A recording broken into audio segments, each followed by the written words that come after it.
In today's video, I'm going to teach you how to clone a Salesforce report. If you've ever found yourself needing to replicate a report, maybe to preserve a version while making new modifications or tailoring it for a different audience, then you're in the right place. Let's walk through the steps to do this efficiently together. To start, you'll want to begin by accessing your Salesforce account. Once you're logged in, look for the Reports tab at the top corner. This is your main hub for managing and viewing all reports. Click on it, and it will take you directly to the Reports page where you have access to all your existing reports. Next, it's time to identify the specific report that you wish to clone.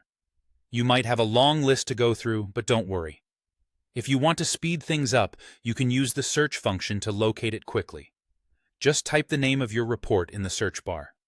Once you've found the report you're looking for, simply click to open it. With the report now in full view, you should see a toolbar at the top of the page.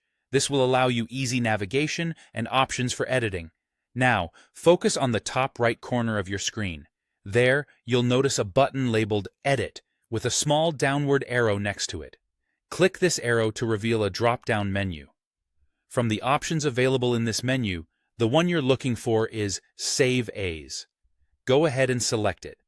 A new window will pop up, inviting you to enter a few crucial details for your cloned report.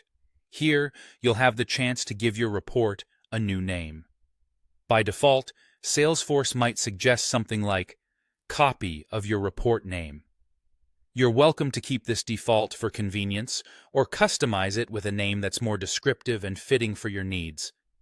Additionally, in this window, you'll also have the option to choose which folder to store your cloned report in.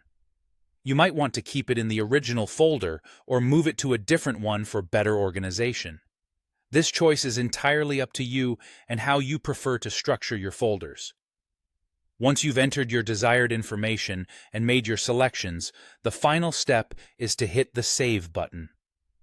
This action will officially create the clone of your report, complete with the structure and data you need. You can rest assured knowing it's all saved without affecting your original report. And there you have it. Cloning a report in Salesforce Lightning is as simple as following these steps.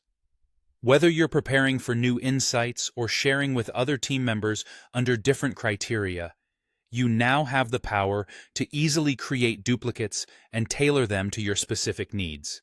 I hope this guide has been helpful and that you now feel well equipped to handle report cloning with confidence in Salesforce Lightning.